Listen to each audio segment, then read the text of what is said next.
Marshall Peak. Kabanata 5301, Phoenix Nest. Pakawalan mo siya. Utos ng babae kay Yang Kai.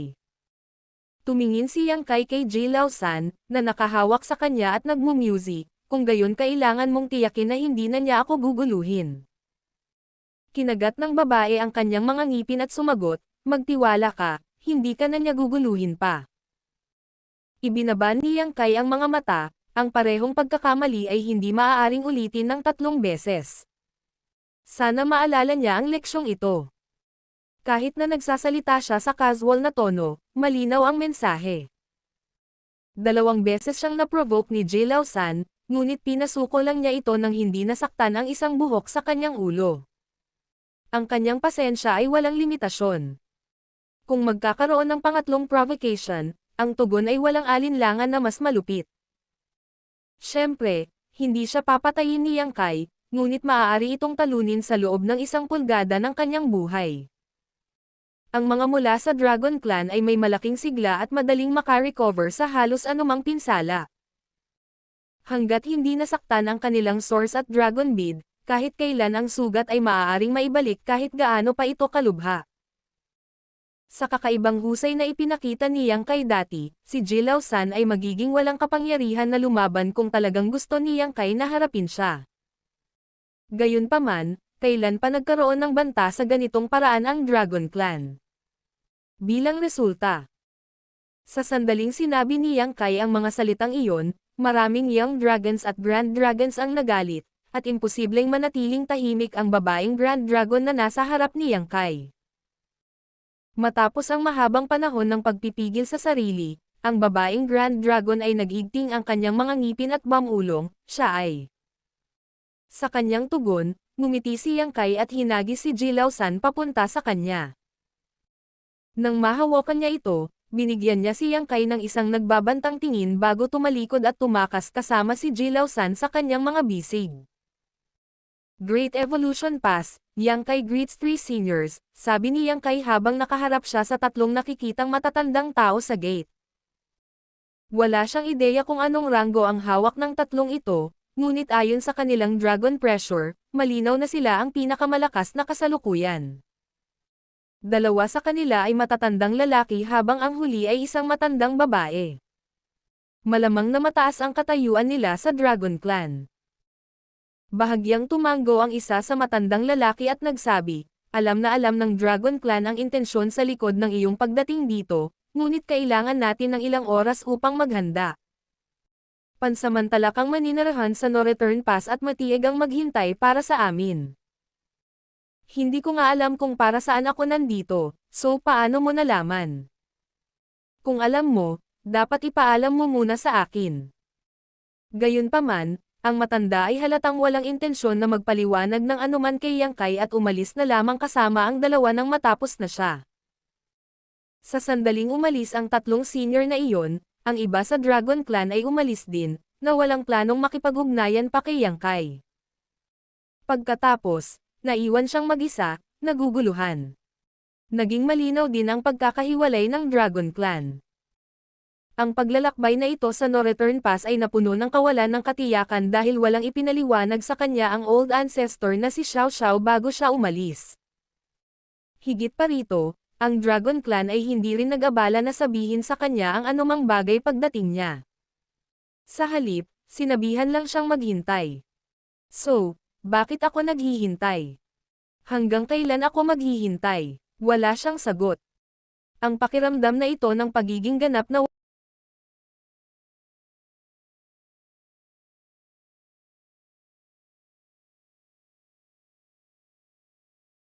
Ang pakiramdam na ito ng pagiging ganap na wala sa kontrol ay medyo nakababahala.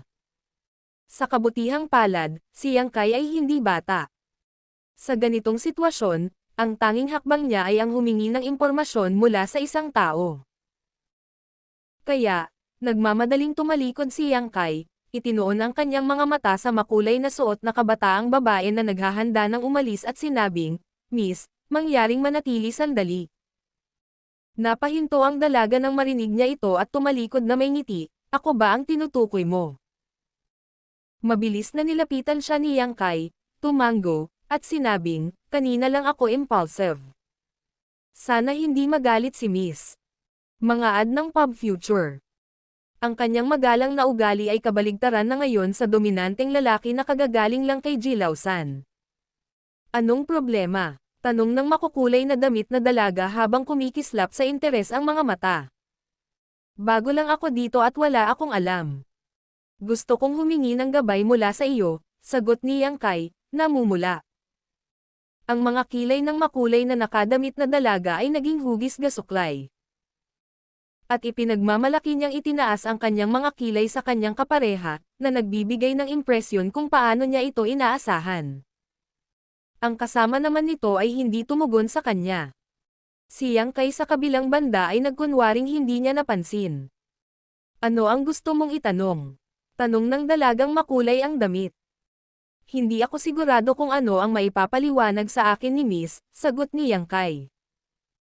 Tumawa ang makulay na damit na dalaga, napakakakaiba mo. Hindi mo ba alam kung ano ang gusto mong malaman? It's really unreasonable for you to ask me to enlighten you without at least describe what you want to learn.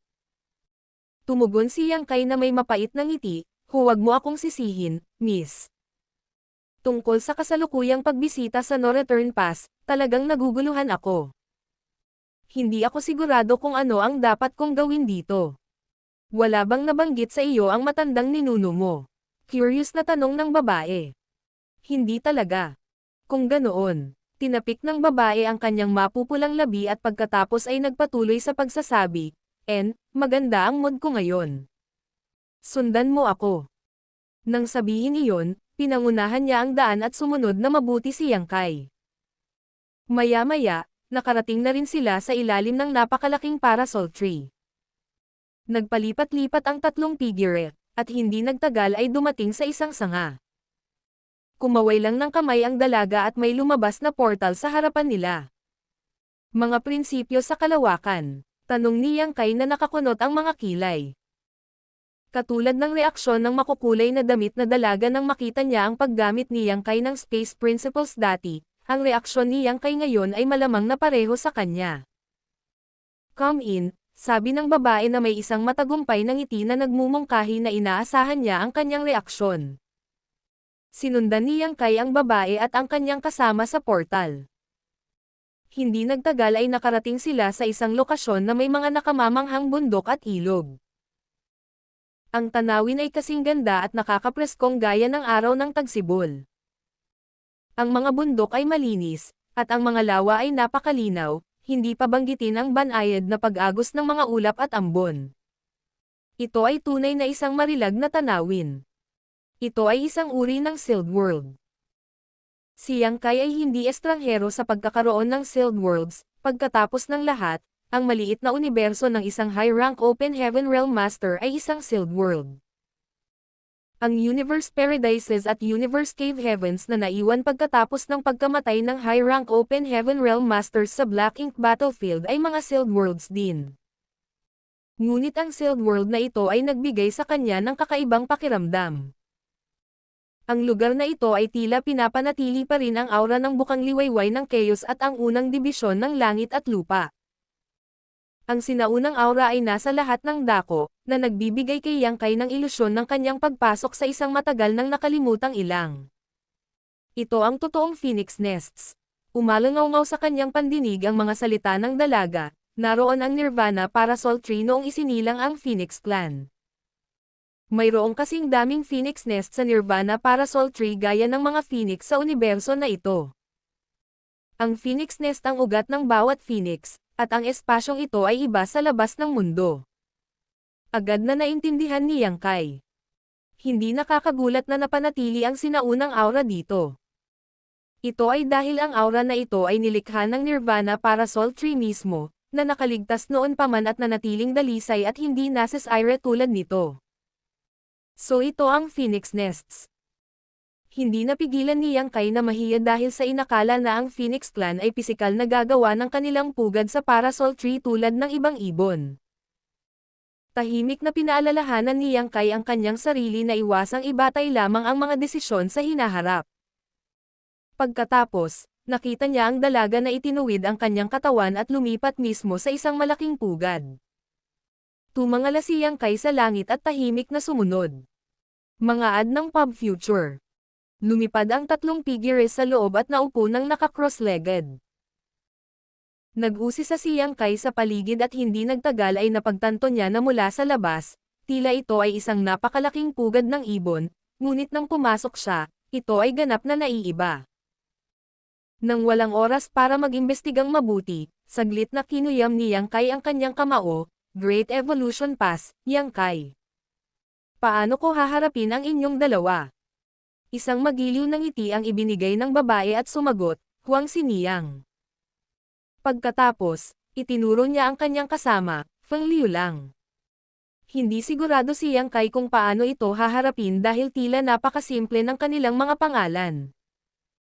Sa Phoenix Clan, ang mga lalaki ay pinangalan ng Feng habang ang mga babae ay pinangalan ng Huang, na ginawa itong maikli at malinaw.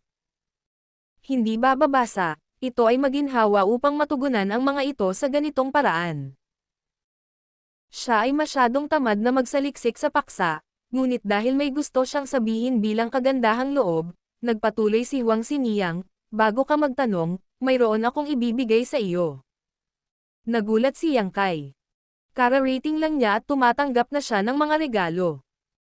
Ang mga mula ba sa Phoenix Clan ay ganito kakaibigan? Kaagad, umupo siya ng tuwid, at same time na sinabi, hindi ako nang ahas na tanggihan ang anuman mula sa seniors.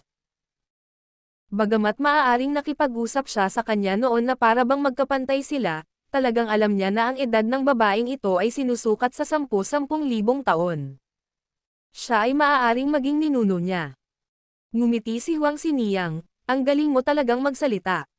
Tiyak na matamis ang mga tao. Inilagay ni Yang Kai ang kanyang kamay sa kanyang dibdib, lahat ng sinabi ko mula sa kaibuturan ng aking puso. Iniisip ko kung ano ang gustong ibigay sa akin ni Senior. Ito, habang nagsasalita, si Huang Xiniyang ay naglabas ng mahabang balahibo at ibinigay kay Yang Kai. Masasabi ni Yang Kai na ito ay hindi pangkaraniwan sa pamamagitan lamang ng pagsulyap sa umaagos na liwanag ng mahabang balahibo, na siyang balahibo ng buntot ng isang phoenix. Ano ang ibinigay niya sa akin para sa? Tila napansin ang mga pagdududa ni Yang Kai, ipinaliwanag ni Huang Xiniyang, ngayon lang ako natalo sa taya kay Liu Lang, kaya ito ang premyo. Naramdaman ni Yang Kai na may mali, tapos, natalo man siya sa pastahan, bakit sa kanya napunta ang premyo? Pero ngayong naibigay na ito, wala namang magandang may dudulot na tanggihan ito lalo na't may iba pa itong hiling sa kanya. Habang tinatanggap ni Yang Kai ang balahibo, nanginginig ang kanyang katawan.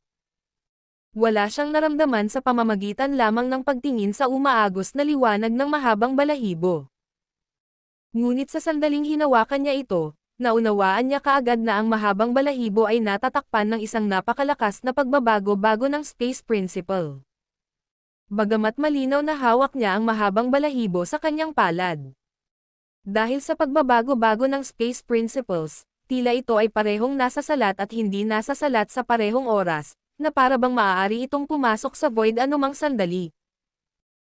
Ang mga ordinaryong tao ay magkakaroon ng napakahirap na oras sa paghawak lamang ng isang bagay na tulad nito, ngunit sa kabutihang palad, si Yang Kai ay isang dalubhasa din sa Tao of Space. Sa kaunting pagsusumikap lang ay biglang nabuo ang liwanag na umaagos mula sa mahabang balahibo. Ito ay kahanga-hanga, nadama ni Yang Kai na kung lubos niyang mauunawaan ang mga sikreto sa loob ng balahibong ito, makakatulong ito sa kanya na mapabuti ang kanyang pangunawa sa Tao of Space. Nagpalitan ng mga tingin sina Huang Xiniyang at Feng Liu lang, at nakita nilang dalawa na nagulat ang isa nang masaksihan ang eksenang ito. Minsan nilang nakita si Yang Kai na gumamit ng Space Principle at alam nila ang kanyang karunungan sa Tao of Space, gayunpaman, ngayon ay naramdaman nila na parang minamaliit nila siya ng sobra. Itinaas ni Yang Kai ang kanyang ulo, si Niyang ay isang dalubhasa sa Tao of Space. May problema ba sa pagiging eksperto sa Tao of Space ang pinakamataas na miyembro ng Phoenix Clan? Tinakpan ni Huang Xiniyang ang kanyang bibig at ngumiti. Sinasabi mo ba lahat ng matataas na miyembro ng Phoenix Clan ay mga eksperto sa Tao of Space? Hindi mo alam. Nagtataka niyang tanong. Napakurap si Yang Kai. Hindi ako na-inform tungkol dito. Bukod pa rito, kahit na hindi pa siya nakakita ng purong miyembro ng Phoenix Clan, binati siya ni na Qing Luan, Yuan Chu, at iba pa sa Divine Spirit Ancestral Land.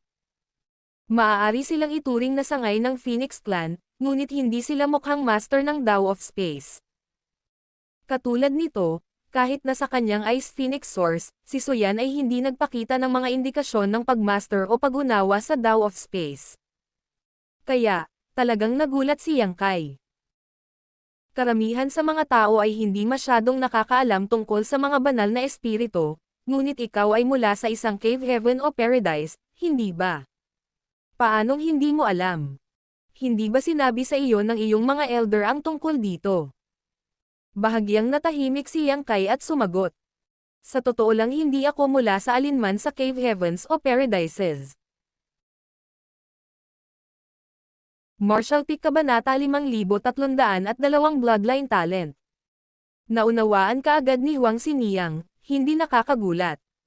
Dahil hindi ka galing sa alinman sa kanila, dapat asahan na wala kang masyadong alam sa mga ganyang bagay.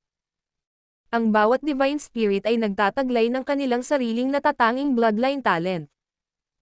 Isang likas na talento na naiiba sa iyong human race, tulad ng kung paano ang bloodline talent ng Phoenix Clan ay ang Dao ng Space. Ang bloodline talent ng Dragon Clan ay ang Dao ng Oras, kung hindi, paano magiging pinuno ng lahat ng Divine Spirit ang Dragon at Phoenix Clans? Nanlaki ng husto ang mga mata niyang Kai sa gulat na halos malaglag, ang bloodline talent ng Dragon Clan ay ang Dao of Time. Lalong naguluhan si Huang Xiniyang, hindi mo man lang alam iyon. Pagkatapos, nilinang mo ba ang Dao ng panahon? Oo, tumanggo siya. Dapat asahan yan. Kung wala kang Dragon Source o may Dragon Clan blood sa iyo, paano mo magagawang linangin ang Dao of Time? Natahimik si Yang Kai nang sabihin niya ito, ngunit sa katutubo, naramdaman niyang may mali. Ang kanyang paglilinang ng Dao of Time ay hindi gaanong naimpluwensyahan ng kanyang Dragon Vein o ng kanyang Dragon Source. Sa halip, nagsimula ang lahat para sa kanya sa isang piraso ng pamana na iniwan ng Floang Time Great Emperor. Ang pagkakataong nakilala niya noon ay nakatulong sa kanya na maunawaan ang Time Fly Seal Divine Ability, na nagbigay daan sa kanya upang simulan ang paglinang ng Dao of Time. Pagkatapos ng maraming pag-aaral, paglilinaw, at ilang iba pang pagkakataon, naabot na niya ang kanyang kasalukuyang antas ng kahusayan sa Dao of Time. Ano ang kinalaman nito sa Dragon Clan? Ngunit kung pag-isipan pa niya ang tungkol dito. Dahil ang bloodline talent ng Dragon Clan ay ang Dao of Time, maaaring pagtalunan ang kanyang tagumpay sa Dao of Time ay dahil sa kanyang bloodline talent. Nagdulot ito ng pagkalito kay Yang Kai kung ang kanyang pagkaunawa sa Dao of Time ay dahil sa kanyang kadugo na Dragon Clan, o sa kanyang sariling talento.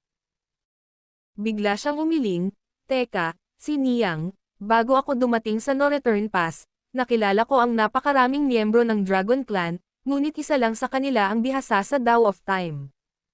Sa katunayan, kalimutan ang pagiging bihasa dito, hindi man lang sila nagkaroon ng pundasyon. Paano ito maipapaliwanag? Nakilala mo ang mga miyembro ng Dragon Clan sa ibang lugar. Nagulat si Huang Xiniyang. Seryosong tango si Yang Kai. Ang tinutukoy niya ay ang sangay ni Zhu Qing ng Dragon Clan. Walang masyadong miyembro ng Dragon Clan sa Dragon Island sa Star Boundary sa isang pagkakataon, ngunit palaging may iilan, ngunit wala sa kanila ang nakalinang ng Dao of Time bago si Yang Xiao. Ngayon, lahat ng mga miyembro ng Dragon Clan ay naglakbay kasama si Yuan Chu sa Divine Spirit Ancestral Land, na matatagpuan sa kailaliman ng Shattered Heaven, upang ipagpatuloy ang kanilang paglilinang. Dahil ito ay napakatagal na panahon, dapat silang lahat ay lumakas. Ang ilan sa kanila ay maaaring umabant na para maging Grand Dragons. Si Feng Liu lang, na tahimik hanggang ngayon, ay nagsalita, hindi nakakagulat na may mga miyembro ng Dragon Clan na gumagala sa labas. Minsan ay sinabi sa akin ng aking mga ninuno na may iba pang miyembro ng Dragon Clan na nakagawa ng mga pagkakamali at ipinatapon mula sa Ancestral Land bilang resulta. Mukhang naalala ito ni Huang Xiniyang habang casual siyang tumango. Ang mga nakilala mo ay malamang na Young Dragons, patuloy niya habang nakaharap kay Yang Kai. Bakit Young Dragons? Mapagpakumbaba na tanong ni Yang Kai. Mga ad ng Pub Future. Si Yang Kai ay may sapat na kaalaman tungkol sa mga Grand Dragon dahil sila ay katumbas ng high-rank Open Heaven Masters sa kanilang dragon forms na hindi bababa sa 10,000 metro ang haba. Ngunit, paano ang mga Young Dragons? Ngumiti si Huang Xiniyang at nagpaliwanag, ang sinumang mababa sa ranggo ng Grand Dragon ay itinuturing na Batang Dragon. Naintindihan kaagad ni Yang Kai. Ito ay halos kung ano ang naisip niya, ngunit ang hierarchy ng Dragon Clan ay talagang walang iniisip, ang lahat ay nakasalalay lamang sa laki ng kanilang tunay na katawan at sa kanilang lakas. Kung ang sinumang miyembro ng Dragon Clan ay hindi nagtagumpay upang maging isang Grand Dragon, mananatili lang ba silang Batang Dragon sa buong buhay nila? Gayunpaman, malinaw na walang ganoong uri ang mangyayari. Ang Dragon Clan ay napakatalino, kaya kahit na hindi sila magtanim at tamad lang sa lahat ng oras, ang kanilang lakas ay patuloy na tataas sa paglipas ng panahon anuman. Sila ay magiging sapat na malakas kapag sila ay umabot sa isang sapat na edad. Ang lahi ng tao ay walang kapantay sa aspetong ito. Muli, nagtanong si Yang Kai, paano ang mga dragon na nasa itaas ng rank ng Grand Dragon? Sa itaas ng Grand Dragons ay ang Ancient Dragons, sabi ni Huang Xiniyang. Ang mga Young Dragons, Grand Dragons, at Ancient Dragons ay ang tatlong karaniwang dibisyon ng Dragon Clan. May malabong pakiramdam si Yang Kai na ang tatlong matandang miyembro ng Dragon Clan na nakilala niya noon ay mga Ancient Dragons. Kung ang Young Dragons ay tumutugma sa mga kaharian sa ibaba ng 7th Order Open Heaven Realm, at ang Grand Dragons ay tumutugma sa 7th Order Open Heaven Realm, kung gayon ang Ancient Dragons ay dapat na hindi bababa sa tumutugma sa 8th Order Open Heaven Realm. Iminungkahi nito na ang Dragon Clan ay malamang na nauubusan ng talento dahil mayroon lamang tatlong sinaunang dragon sa isang malaking clan.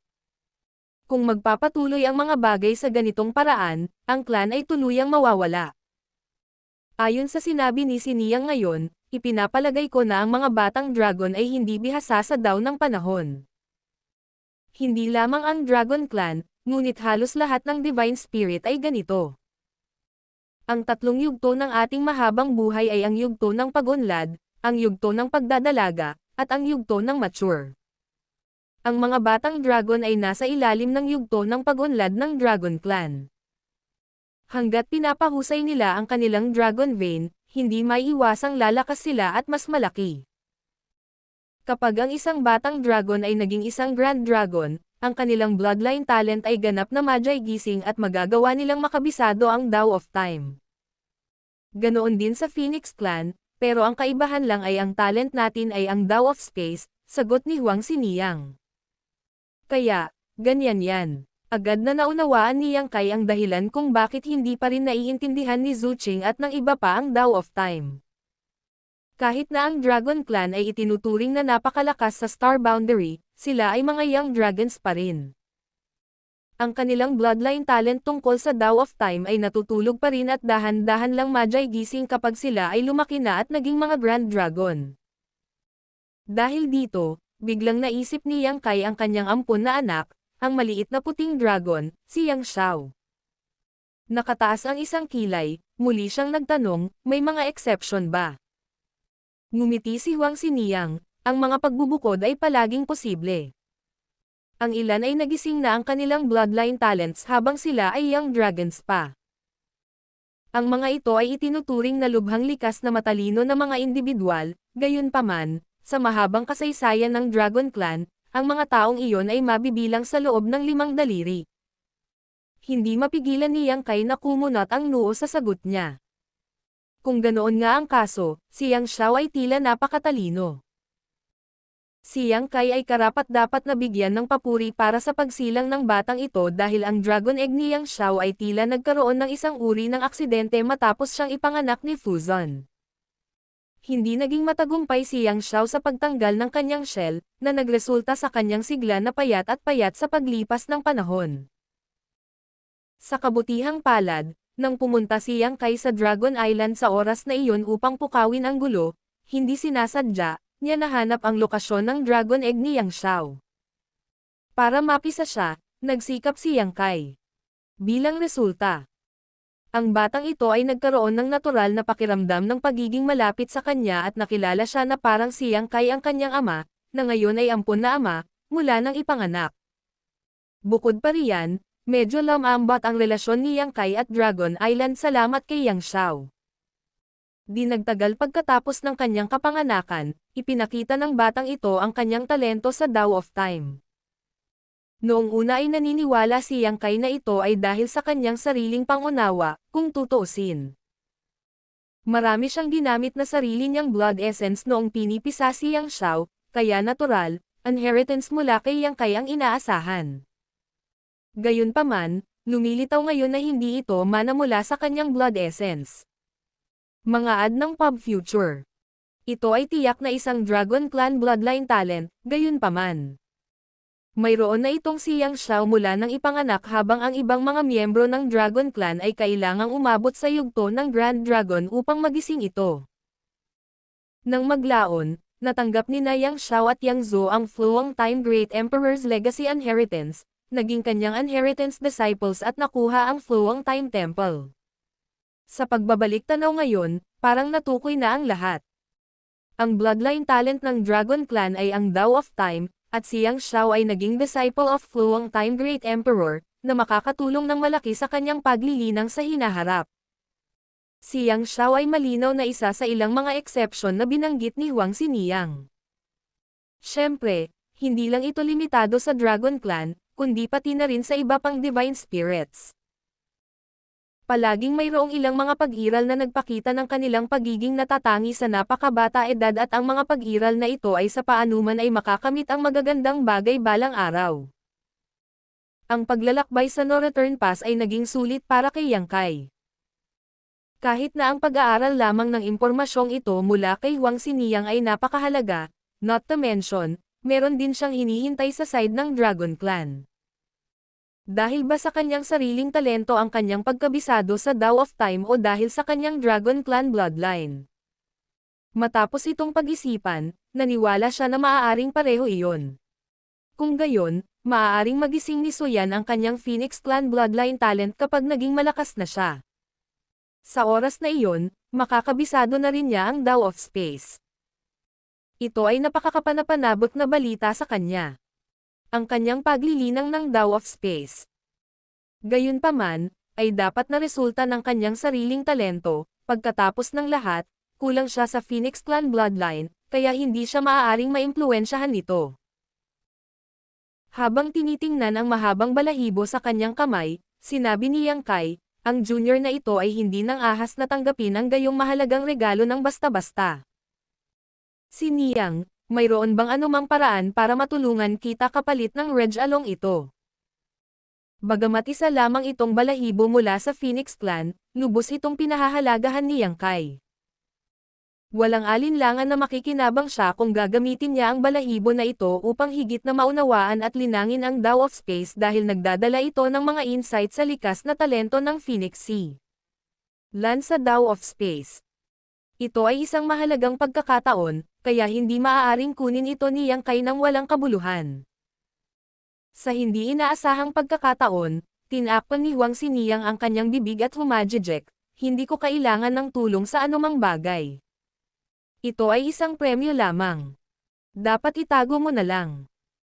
Naramdaman ni Yang Kai na hindi tama para sa kanya na tanggapin na lang ang regalo, ngunit dahil marami siyang sinabi, hindi rin siya makatutol dito. Masyadong nakakaakit ang Reg Along ito at naniniwala rin siya na hindi siya tatangkaing saktan ng Phoenix Clan.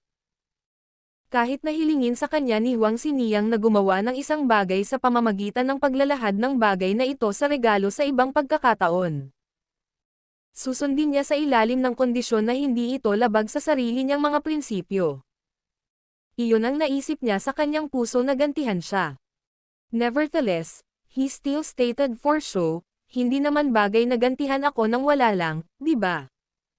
Si Huang Xiniyang ay tumingin ng malalim sa kanya at nakita ang kanyang iniisip. With a snicker, she stated, sinabi mo lang na hindi ka maglakas loob na tanggapin ang isang regalo mula sa iyong mga seniors at ngayon sasabihin mo na hindi mo dapat bigyan ng reward. Hindi talaga alam ng tao kung ano ang gusto nila, ha? Isang tuyong tawa ang pinakawalan ni Yang Kai nang marinig iyon. Kung masama ang pakiramdam mo, hayaan mo akong magtanong sa iyo. Ang balahibong ito ay magsisilbing gantimpala kung sasagutin mo ako, sabi ni Huang Xiniyang.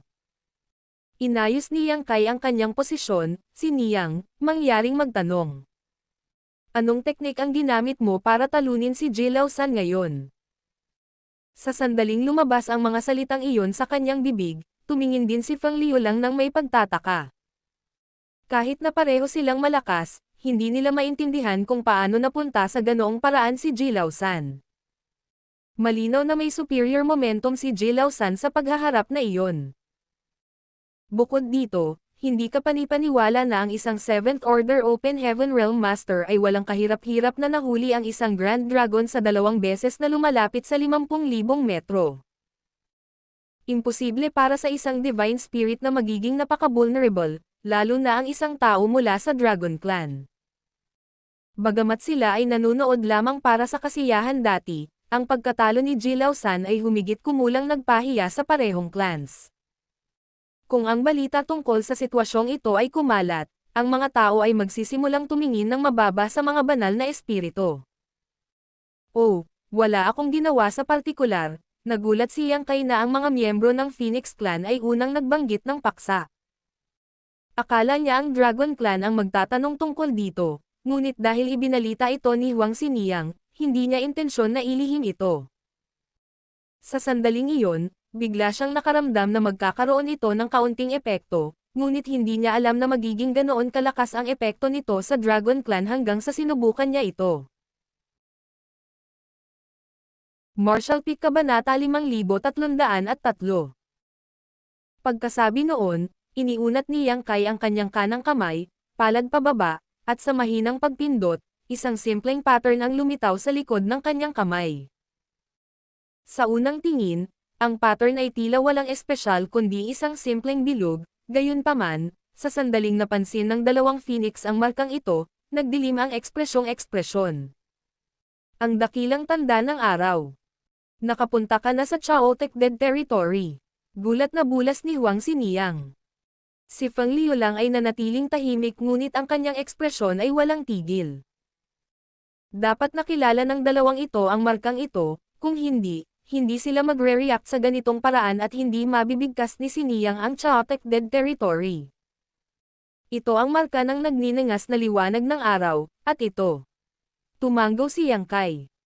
Iniunat niya ang kanyang kaliwang kamay, at sa pagkakaroon ng pagsusumikap, lumitaw din ang isang pattern sa likod ng kamay.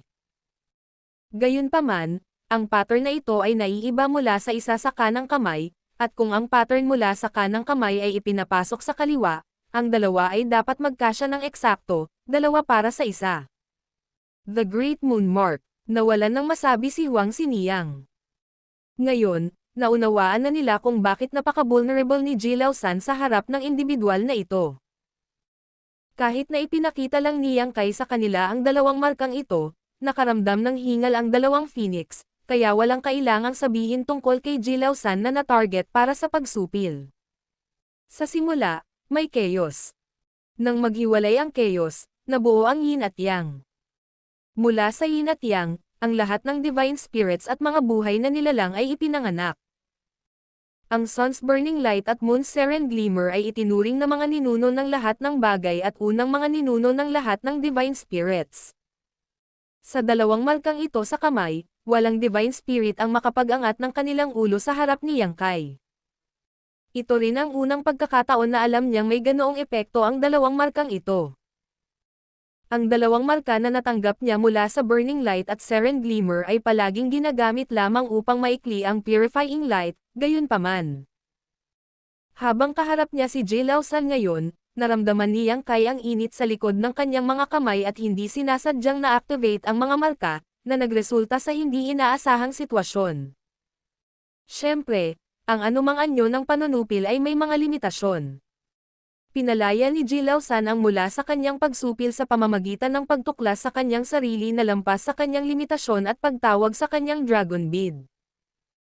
Gayunpaman, ang paggawa nito sa huli ay magdudulot ng pinsala kay Jilao-san, at ang kanyang Dragon Bead ay masisira sana kung hindi siya pinakawalan kaagad ni Yang Kai. Higit pa rito, ang epektong ito ay napakatingkad dahil si Yang Kai ay nakaharap sa isang Grand Dragon, kung ito ay isa sa 3 Ancient Dragons.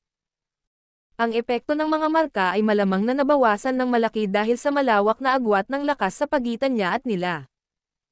Si Jilao-san ay pumili ng isang masamang laban, mapait na ngumiti si Huang Xiniyang. Kahit na ang Dragon Clan ay hindi maglalakas loob na maliitin si Yang Kai gamit ang 2 markang ito na nakaadorno sa kanyang mga kamay. Malaki ang tsansa na hindi magkakaroon ng posisyon si Jilao-san sa Dragon Pool sa pagkakataong ito. Nasagot na ang tanong, at opisyal na ngayon na pagmamayari ni Yang Kai ang mahabang balahibo na nasa kanyang palad. Maingat niyang iniligpit ito sa layuning pag-aralan ito mamaya kapag mas marami na siyang libreng oras.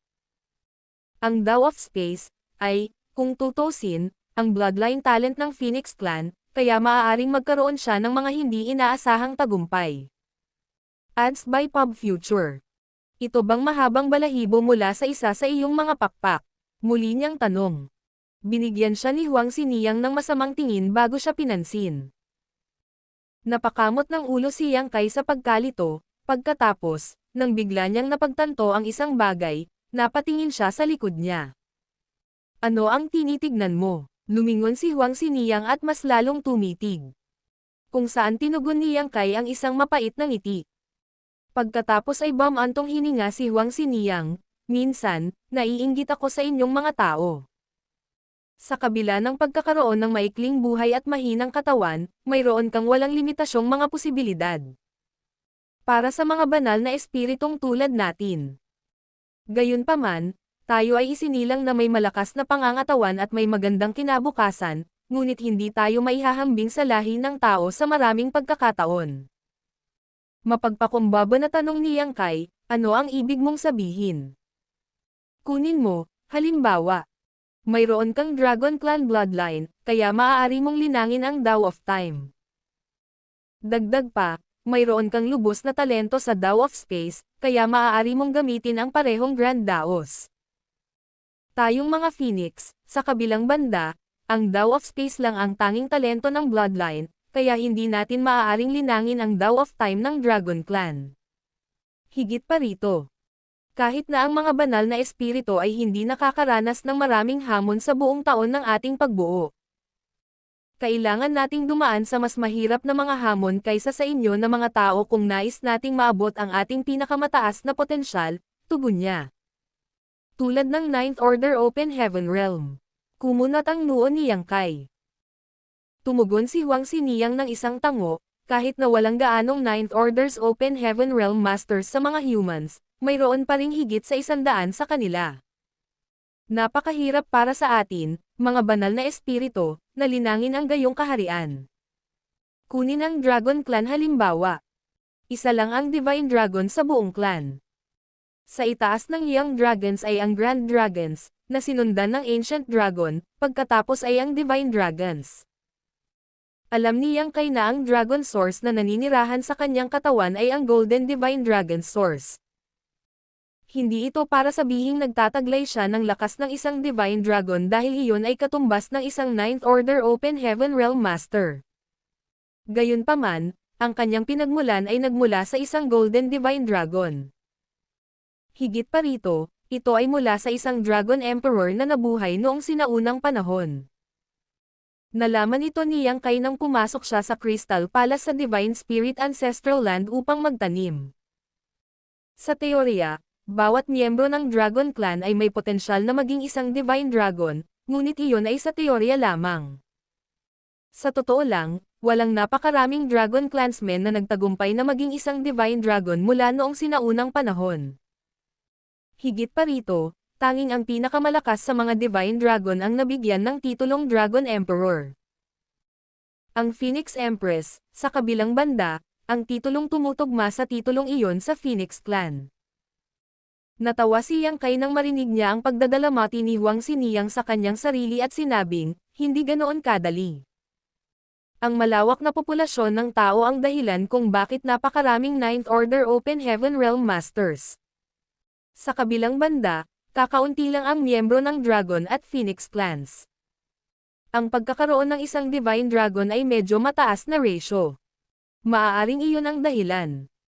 Ngunit dahil ang mga banal na espiritu ay bihira sa simula, paano natin malalaman na ito ay hindi dahil sa mga paghihigpit ng makalangit na daan? Ngumiti si Huang Xiniyang.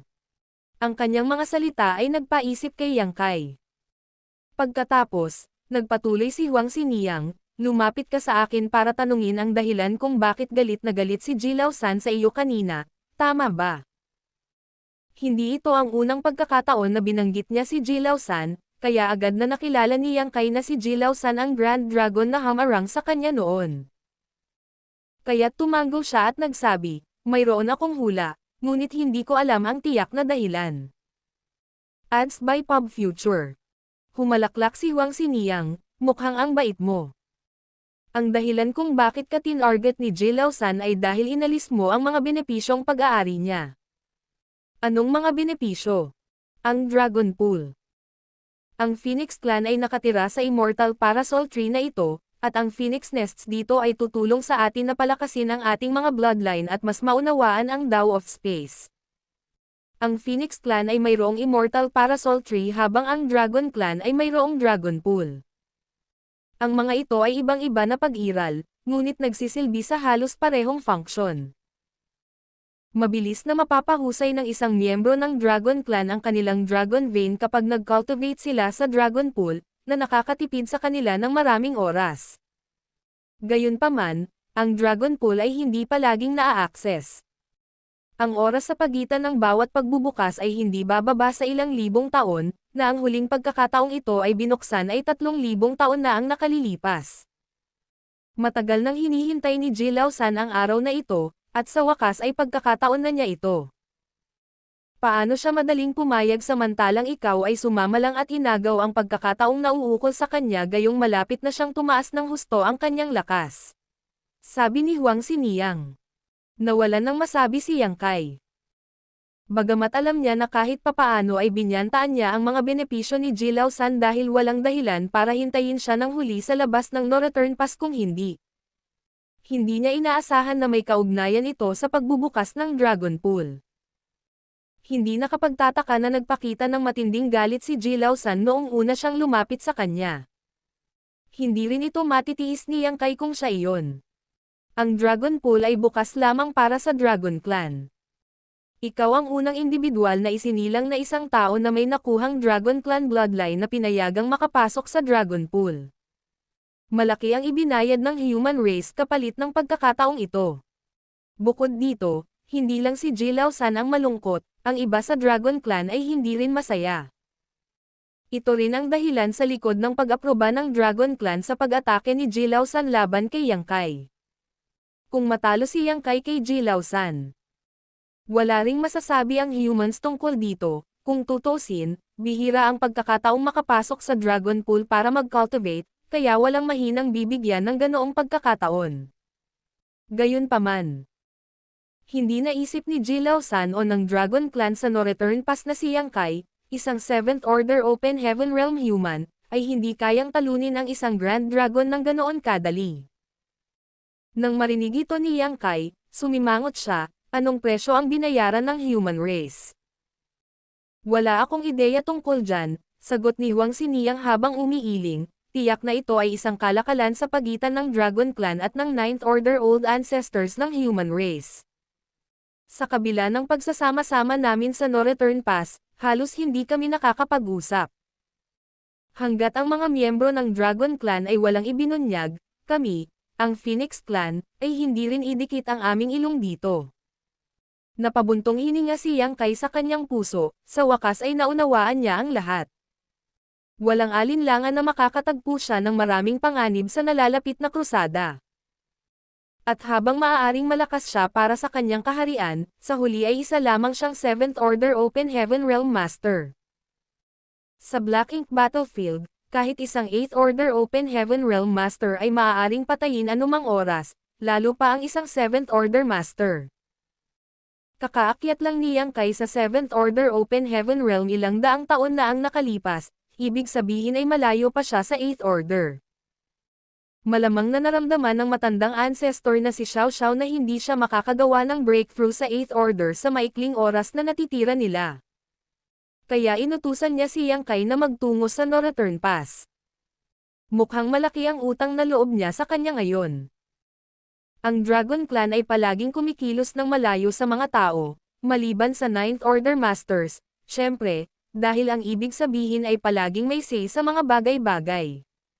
Ngunit sa relatibong pagsasalita, ang Dragon Clan ay napupuot sa mga tao na tulad mo na sinasadya o hindi sinasadya na magkaroon ng pagkakataong sumama sa isang Dragon Source, ang pinagmulan ay orihinal na kabilang sa Dragon Clan.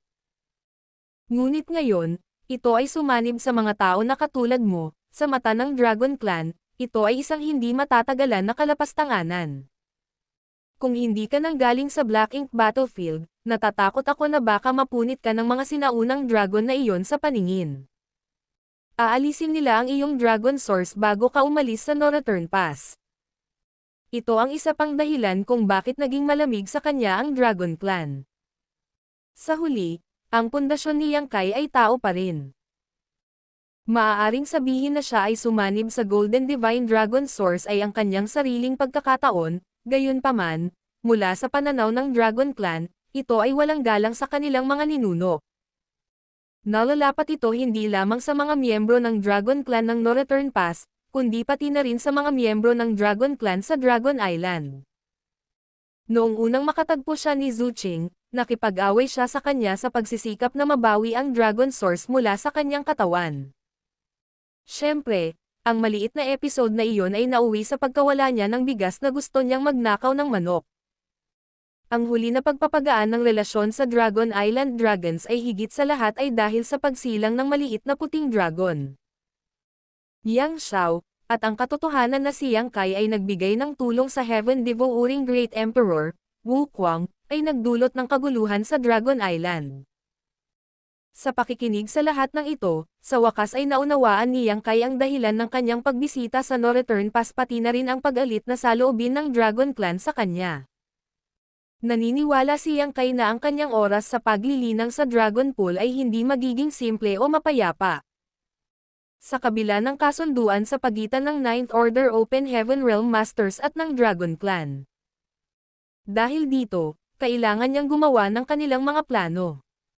Siyempre, hindi sapat ang ugali ng Dragon Clan para sumuko na lang siya. Ang matandang ninuno na si Xiao Xiao ay umaasa na siya ay magiging mas malakas upang ipagtanggol ang kanyang sarili sa tulong ng Dragon Pool, kaya kailangan niyang ibigay ang kanyang makakaya. Martial Peak Kabanata 5304. Ang Dragon Force ng Dragon Pool ay tumaas muli.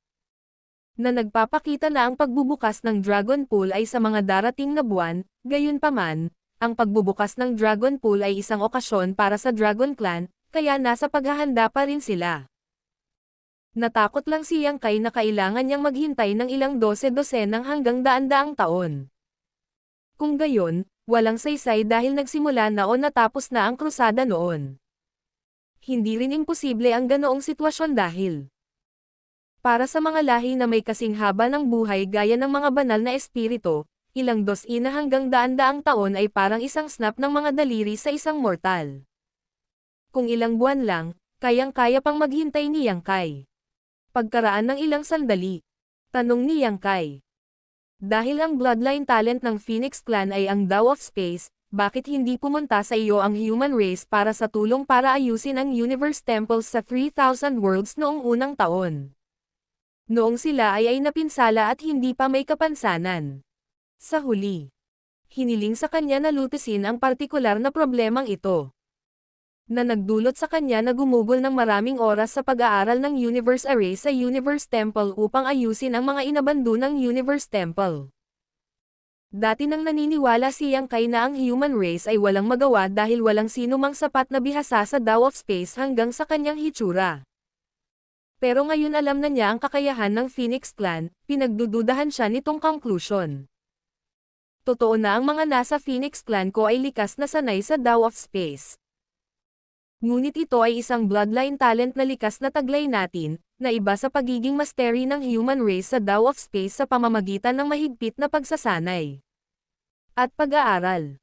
Kaya, ang paraan ng pagbibigay kahulugan at paggamit ng mga miyembro ng Phoenix Clan sa Dao of Space ay medyo iba sa paraan ng mga tao, na ginagawang medyo hindi magkatugma ang ating mga pamamaraan at kaalaman. Bukod pa rito, ang pag-aayos ng Universe Temple ay hindi lamang naganap ang kaalaman sa Dao of Space, kundi pati na rin sa Dao of Spirit Arrays, kaya hindi ito isang isyo na madaling malutas ng Phoenix Clan. At saka, ang Dragon at Phoenix Clans ay pinaghihigpitan ng Great Ancestral Bloodline Oath na hindi umalis sa No Return Pass. Oh, malinaw na sabi ni Yang Kai.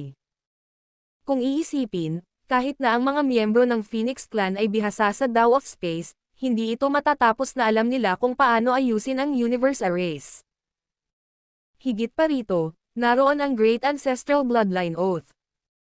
Hindi gaanong alam ni Yang Kai ang binanggit nitong dakilang panunumpa, ngunit dahil may kinalaman ang mga Ancestral Bloodline, malinaw na ito ay isang bagay na medyo seryoso. Nagtanong din siya tungkol sa ilang impormasyon ng Dragon Clan na hindi confidential, kaya tapat siyang sinagot ni Huang Xiniyang. Pagkatapos ng kalahating araw, time na tumayo si Yang Kai para magpakita ng kagandahang loob. Maraming salamat, Xiniyang, sa pag-alis ng lahat ng pagdududa ko. Maguguluhan pa rin siya sa puntong ito kung hindi pa nagpaliwanag sa kanya si Huang Xiniyang.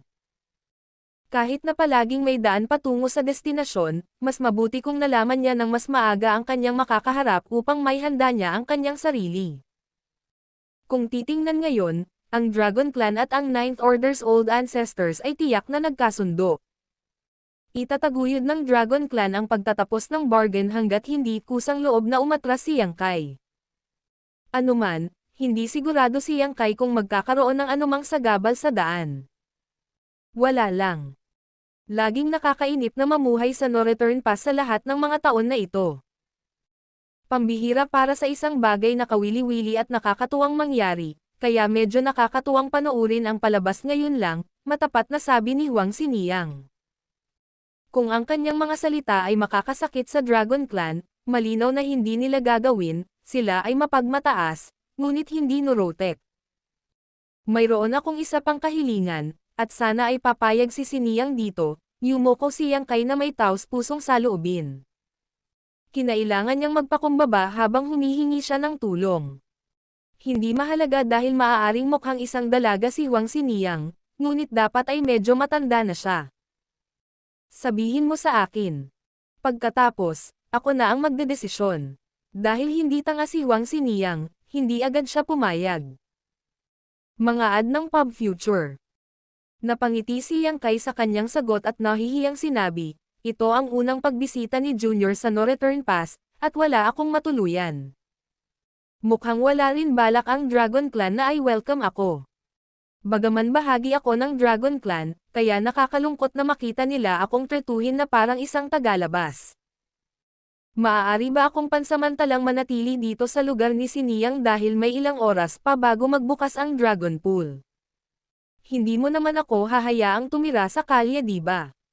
Gusto mong humiram ng lugar sa aking tirahan. Tumingin sa kanya si Huang Xiniyang at tumawa. Hindi naman para sa wala. Xiniyang, sabihin mo sa akin kung kailangan mo ng anumang tulong. O baka naman mababayaran ko. Mabilis na idinagdag ni Yang Kai. Ano ang mayroon ka na makikinabang sa akin? Huang Xiniyang ay dumura ng may pagkadismaya. Isinasantabi na hindi masyadong mayaman si Yang Kai dahil isa lamang siyang 7th Order Open Heaven Realm Master. Kahit na mayroon siyang anumang bagay na mahalaga, maaaring hindi interesado si Huang Xiniyang dahil ang mga Divine Spirit na tulad niya ay nakakuha ng maraming magagandang bagay sa buong mundo.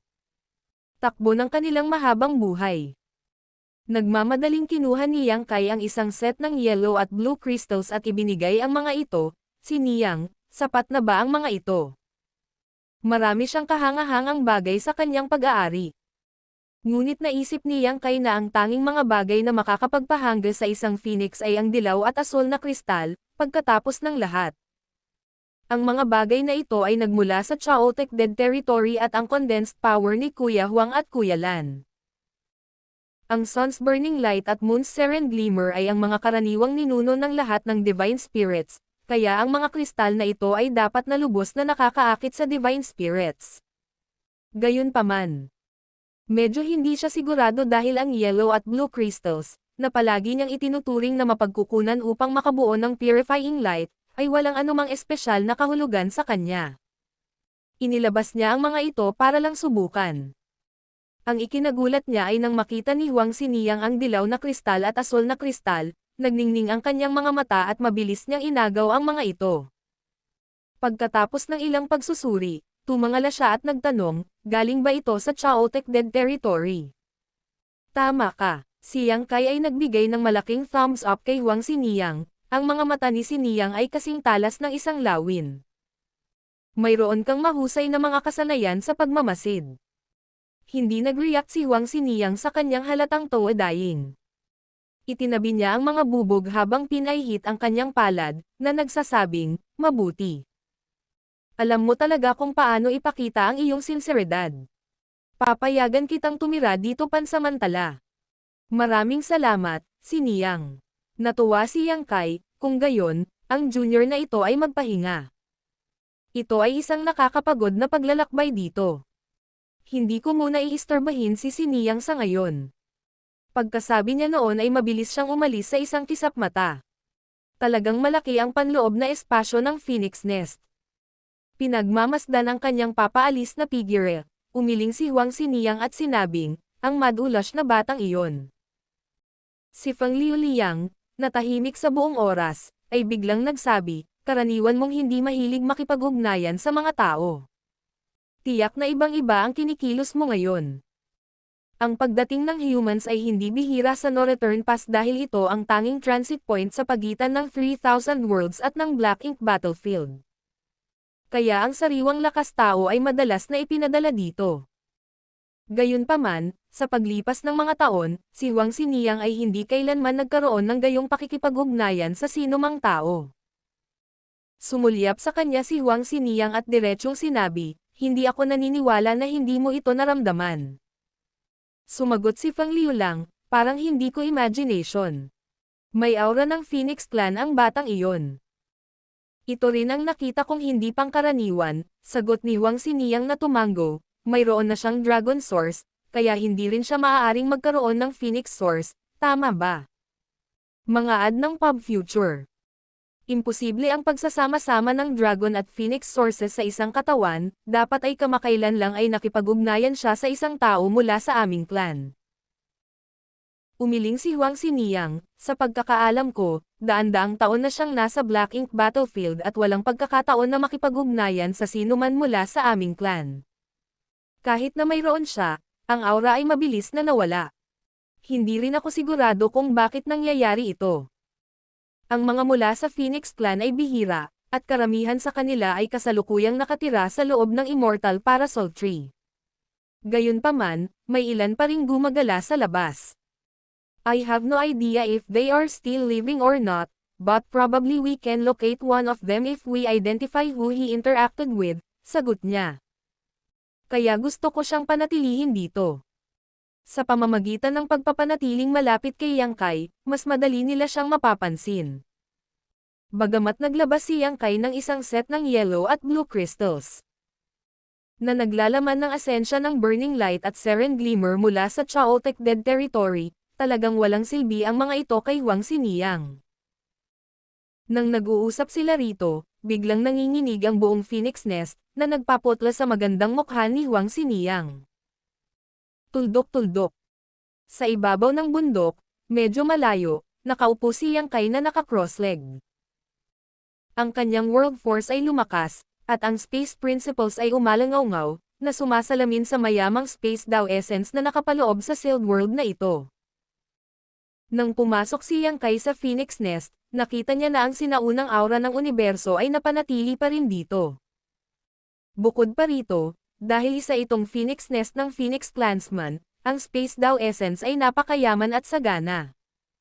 Sa tulong ng mga Space Dao Essences na ito, ang mga miyembro ng Phoenix Clan ay maaaring magpatuloy sa paglinang at maging mas malakas sa kanilang sariling Phoenix Nest, kaya naman sinabing ang Phoenix Nest ang ugat ng bawat Phoenix.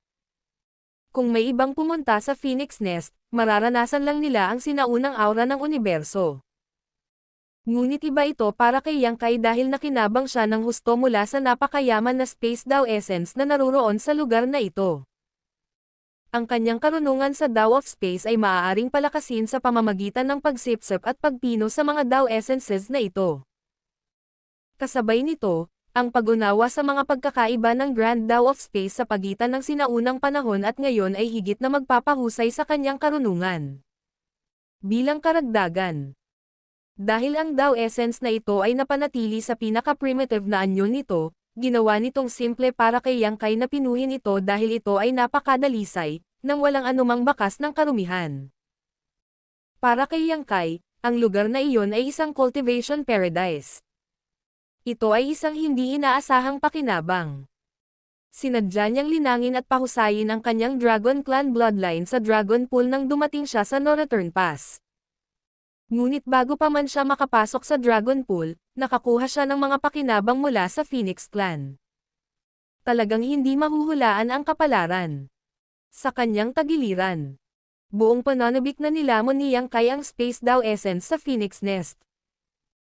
Habang nasa gilid ni Huang Xiniyang, ang kanyang magandang mukha ay namutla dahil sa kung gaano kabilis na nawala ang Space Dao Essence sa kanyang Phoenix Nest. Kailangan din niyang linangin ang tulad niya.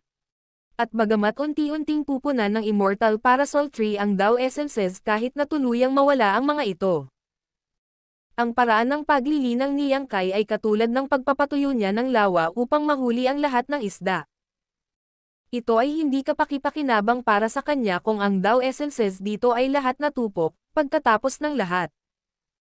Ang muling pagdadagdag ay tumagal ng oras, at kung ang balanse sa Phoenix Nest ay nag-ambala, ang buong istruktura ay nasa panganib na masira. Ang aksyon ni Yang Kai ngayon ay maihahambing sa pagnanakaw niya sa lahat ng ari-arian ng kanyang pamilya. Sa totoo lang, alam ni Huang Xiniyang na kapag nagsimulang mag-cultivate si Yang Kai, ang Space Dao Essence sa kanyang Phoenix Nest ay tiyak na bababa, ngunit hindi niya inaasahan ang ganoong sitwasyon. Siya at si Feng Liu lang ay parehong lubos na minamaliit ang kahusayan ni Yang Kai sa Dao of Space, baka mas mataas pa siya sa kanila. Sa lakas ng pagsipsip na lumalabas mula kay Yang Kai, ang Phoenix Nest ay nakaranas ng nanginginig na pagkabigla. Tao ba siya? Nadama ni Huang Xiniyang at Feng Liu lang na hindi sila maihahambing kay Yang Kai pagdating sa paglinang ng Dao of Space sa puntong ito. Isang malakas na sigaw ang umalangaw-ngaw sa buong Phoenix Nest habang si Huang Xiniyang ay bumaril sa hangin na mabilis na nagmamadaling lumapit kay Yang Kai. Martial Peak Kabanata 5305. Ilang sandali pa sa Immortal Parasol Tree, bumukas ang isang portal. Si Yang Kai, na hinawakan ni Huang Xiniyang sa leeg, ay inihagis sa kanyang puwitan, scram. Tumayo si Yang Kai at hinimas ang kanyang likod, hindi alam kung tatawa o iiyak. Xiniyang, kung may mali, pwede mo akong kausapin ng maayos. Bakit magagalit? Wala akong masasabi sa iyo, magnanakaw. Umalis ka. Sa isang inosenteng tingin, umiyak si Yang Kai, paano ako magiging magnanakaw? Nagbayad ako para manatili. Hindi. Nabayaran ko na ang upa at binati ka, Xiniyang. Pansamantala ko lang ginamit ang lugar mo para magsaka. Bakit ako pinalayas ni Xiniyang? Pagkalabas pa lang ng mga salita sa bibig niya, isang dilaw na kristal at asol na kristal ang nabato sa kanya, ibinabalik ko sa iyo ang mga iyon. Huwag na huwag kang babalik. Kailanman. Ang mga kristal na iyon ay hindi mahalaga at iniingatan lamang niya ang mga ito dahil kakaiba ang mga ito. Naisip ba niya na malaki ang halaga ng mga ito sa kanya? Kapag nagalit, ang isang phoenix ay hindi kapani-pani walang malakas. Namamaga rin ang mukha ni Yang Kai bilang resulta ng hindi niya naiwasan ang mga kristal. At nang makita niyang nagsasara ang portal, nag-aalalang sinabi ni Yang Kai, Xiniyang, may sasabihin ako. Titigil na ako sa pagiging agresibo at magiging mas magaan kapag naglilinang ako. Sumakay sa isang paglalakbay sa simula sa N0V #Elban. Walang tugon. Naisil na ni Huang Xiniyang ang portal sa kanyang Phoenix Nest, ganap na pinaghigpitan siya sa pagpasok. Gayunpaman, naramdaman ni Yang Kai ang mga maliliit na bakas ng portal, at kung susubukan niya, maaari siyang gumamit ng makapasok. Ngunit, magdurusa siya kahit na magtagumpay siya dahil hindi na siya tinatanggap ng may-ari. Nagbago muli ang mga bagay. Si Yang Kai ay nakatayong mag-isa sa isang sanga ng Immortal Parasol Tree na nalungkot. Maraming batang dragon na dumaraan ay tumangala mula sa ibaba at tinitigan siya ng masama, na lalong nagpahiya sa kanya. Bagamat malaki ang no-return pass, wala na siyang mapupuntahan matapos siyang palayasin ni Huang Xiniyang. Kailangan ba niyang magpalipas ng gabi sa kalye? Magiging maayos pa rin ang sitwasyon kung 1 o 2 araw lang dahil makakalakad na lang siya at lumilipas ang oras, ngunit ito ay ilang buwan. Kung kumalat ang balitang ito, hindi lang siya ang mapapahiya nito, kundi pati na rin ang iba pang human race. Bukod dito, natikman niya ang mga kabilang sa isang Phoenix Nest. Pagkatapos lamang napukawin ang kanyang gana, siya ay pinalayas, na nag-iiwan sa kanya ng pananabik para sa higit pa. Ang Phoenix Nest ay talagang isang mahusay na lugar para sa kanya upang linangin. Ayon sa mga antas ng mastery na kanyang pinasimunuan, ang kanyang Dao of Space ay kasalukuyang nasa 8th level. Summiting the peak, kaya kung ang kanyang kakayahan ay umakyat sa level sa itaas, ang 9th level, ito ay makakarating sa shocking history at dazzling the present. Naniniwala si Yang Kai na kapag matagumpay niyang naabot ang antas na ito, kahit na hindi siya makagawa ng isang pambihirang tagumpay sa kanyang paglilinang, tiyak na lalago ang kanyang lakas. Paano siya makontento na hinayaan na lang niyang ma-kick out?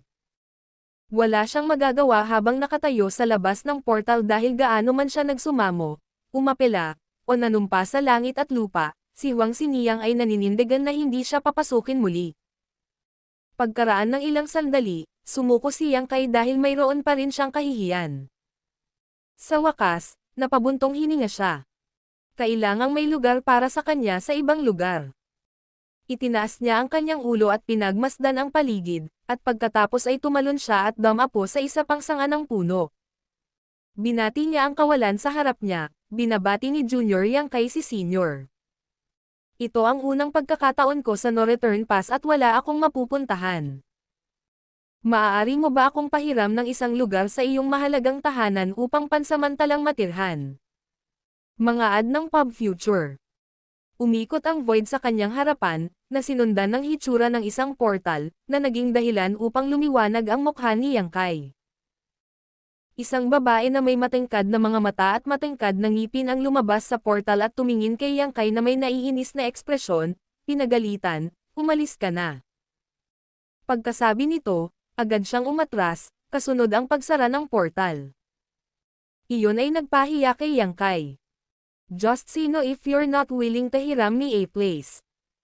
Bakit lalabas at pag-alitan ako? Pagkaraan ng ilang panahon na iapela ang kanyang kaso, lumapit si Yang Kai sa isa pang sangay, nagbigay ng magalang na pagsaludo, at pagkatapos ay humingi ng isang lugar na pansamantalang tirahan. Dahil sa kanyang kahusayan sa Dao of Space, naging simple para sa kanya na hanapin ang nakatagong Phoenix Nest sa Immortal Parasol Tree. Gayunpaman, ang mga saloobin ng mga miyembro ng Phoenix Clan sa kanya ay nanatiling pareho. Kung sila ay may banayad na ugali, hindi sila magpapakita at hindi na lamang siya pinansin, hinahayaan siyang sumigaw sa labas saglit. Para naman sa mga mainitan ang ulo, binuksan nila ang pinto para pag-alitan siya o kaya naman ay sinaktan siya ng mahina para itaboy siya, na walang intensyon na saktan siya. Napagtanto ni Yang Kai na malamang na walang pag-asa na maghanap ng kanlungan mula sa Phoenix Clan pagkatapos natanggihan ng humigit kumulang 7 o 8 beses na magkakasunod. Hindi rin siya sigurado kung ang Phoenix Clan ay may isang uri ng misteryosong paraan para makipag-usap sa isa't isa. Sa alinmang paraan. Dapat ay alam na ng lahat ng miyembro ng Phoenix Clan kung ano ang nangyari sa pagitan nila ni Huang Xiniyang dati, o wala silang dahilan para tanggihan siya ng ganoon kay tigas ang ulo. Hindi isyo ang paghiram ng matutuluyan sa loob ng 1 o 2 buwan, ang problema ay nagnakaw siya sa may-ari habang nanunuluyan sa kanilang tahanan. Paano siya papapasukin ng sino man pagkatapos niyang malaman ang tungkol sa gayong pagnanakaw? Ngayon, hindi siya pinayagang pumasok sa Phoenix Nest at hindi siya tinanggap ng Dragon Clan. Sa kabila ng laki ng no-return pass, talagang walang matutuluyan si Yang Kai. Ito ay tiyak na isa sa mga pinakanakababahalang sitwasyon na naranasan niya pagkatapos ng napakaraming taon ng paglilinang. Muli, dumating siya sa harap ng isa pang portal, yumuko upang sumaludo at same time na humingi ng isang lugar. Gaya ng inaasahan, walang reaksyon. Marahil ito ay isang banayad na phoenix, kaya hindi sila nag-abala o inatake si Yang Kai. Ano man ang sitwasyon, hindi niya mapipilitang pumasok kung hindi bubuksan ng may-ari ang pinto. Dahil sa galit at panlulumo.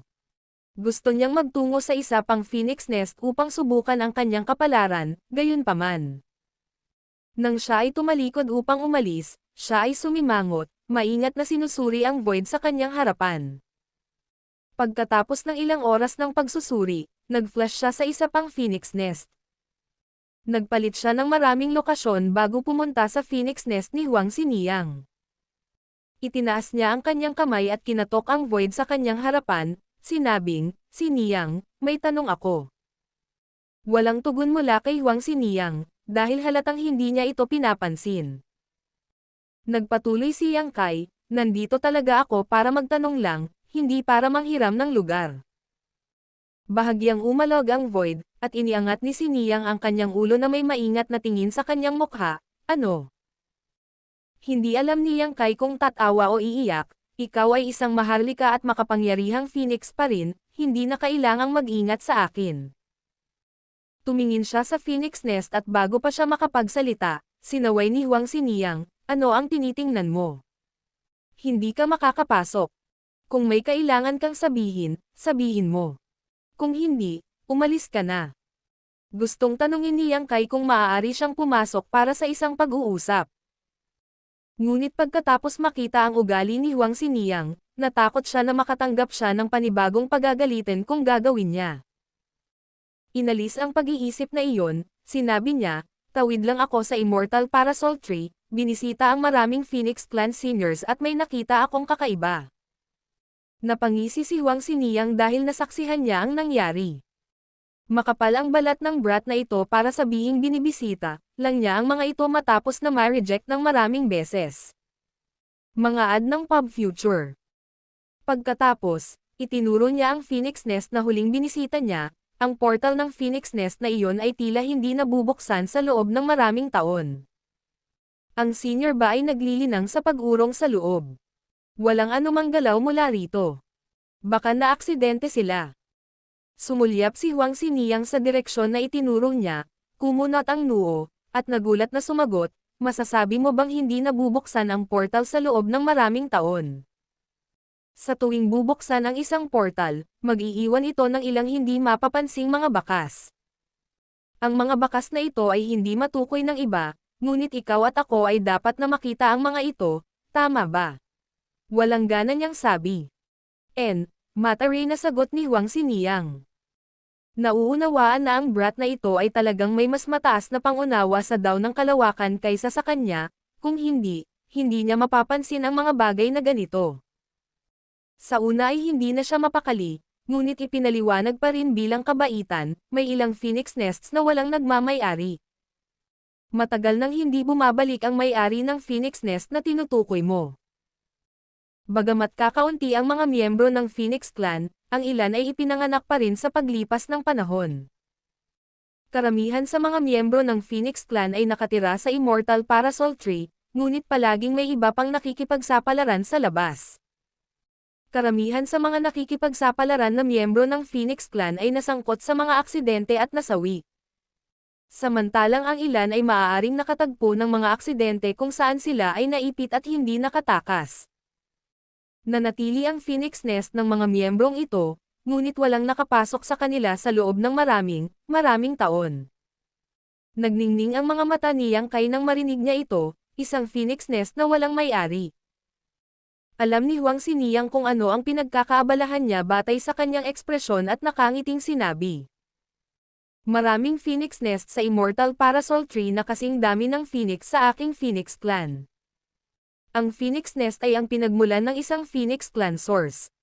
Sa madaling salita, ang pagkakaroon ng pareho ay magkakaugnay. Maliban kung ang source ay nawasak, ang Phoenix Nest ay mananatili magpakailanman. Ang mga Phoenix Nest na iyon na kasalukuyang walang may-ari ay maaaring nasangkot na sa isang aksidente at nahulog. Gayunpaman, nakaligtas ang kanilang pinagmulan. Gayunpaman, malamang na ang mga nagdadala ng Phoenix sources na ito ay hindi purong mga miyembro ng Phoenix Clan, kaya hindi nila mahanap ang lugar na ito at makarating dito. Ang bahagyang na sidetrack na si Yang Kai pagkatapos ay nagsabi, ang ibig sabihin ni Siniyang ay ang bawat source ng Phoenix Clan na miyembro ay nauugnay sa isang Phoenix Nest. Kung matuklasan ng mga individual na nakakuha ng Phoenix Clan source ang lugar na ito, magagawa nilang pagmamay-ari ang kanilang personal na Phoenix Nest. Tama, tumanggaw si Huang Xiniyang. Anumang pag-iral na dumating dito at nilinang sa kanilang Phoenix Nest ay magiging isang purong miyembro ng Phoenix Clan, hindi alintana kung paano nila nakuha ang kanilang Phoenix Clan source. Kaya iyan ay kung paano ito gumagana. Ungol ni Yang Kai. Wala nang iba diba? Kung wala nang iba, tigilan mo na ako. Nang hindi pinahintulutan si Yang Kai na tumugon, pamitik siya at binawi ang kanyang ulo. Si Niyang, teka, itinaas ni Yang Kai ang kanyang kamay para pigilan siya ngunit napakabagal. Ayon sa kanyang saloobin, ipinahayag ni Huang Xiniyang na ayaw na niyang makipag-usap sa kanya. Siyempre, hindi itinulak ni Yang Kai ang isyo. Ngunit kung tumpak ang sinabi ni Xiniyang. Kung gayon ang isa sa mga walang-ari na Phoenix Nest na ito sa Immortal Parasol Tree na ito ay magiging kay Suyan, isa pa kay Jiufang, at isa pa kay Liu Yan. Ang tatlong individual na ito ay nagtataglay ng Phoenix Clan sources. Ngayon, naging kawili-wili ang mga bagay. Sinuri ni Yang Kai ang kanyang paligid, pagkatapos ay muling dumating sa walang may-ari na Phoenix Nest. Kinapa niya ang kanyang baba at nag-isip. Sa kabilang banda, sa Phoenix Nest ni Huang Xiniyang, nagtanong si Feng Liu lang matapos itong pigilan ng mahabang panahon, bakit mo siya niligaw? She snorted lightly, para maging busy siya. Or else, lalapit na naman siya para istorbohin ako. Nakakainis kaya. Napabuntong hininga si Feng Liu lang, sa kaibuturan ng kanyang kalooban na alam niyang si Yang Kai ay malapit ng magkaproblema muli. Hindi nagsisinungaling si Huang Xiniyang sa kanya, ngunit hindi rin niya nilinaw ang mga bagay-bagay. Totoo na ang bawat Phoenix Nest sa Immortal Parasol Tree ay tumutugma sa isang Phoenix Clan source, ngunit gayon din. Ang mga Phoenix Clan source na iyon ang tanging mga susi upang ma-unlock ang mga Phoenix Nest na ito. Kung wala ang kaukulang Phoenix Clan source, gaano man kahusay si Yang Kai sa Dao of Space, hindi niya mabubuksan ang hindi pag-aari sa Phoenix Nests na ito. Mayroong hindi matukoy na dami ng Phoenix Nests. Mula nang likhain ang universo, ang Immortal Parasol Tree, at ang Phoenix Clan, ang bilang ng Phoenix Nests ay tumaas at bumaba bilang resulta ng ilang mga kadahilanan sa paglipas ng panahon. Ang mas malaking bilang ng Phoenix Nests ay nagpapahiwatig ng mas malaking halaga ng Phoenix sources na natitira.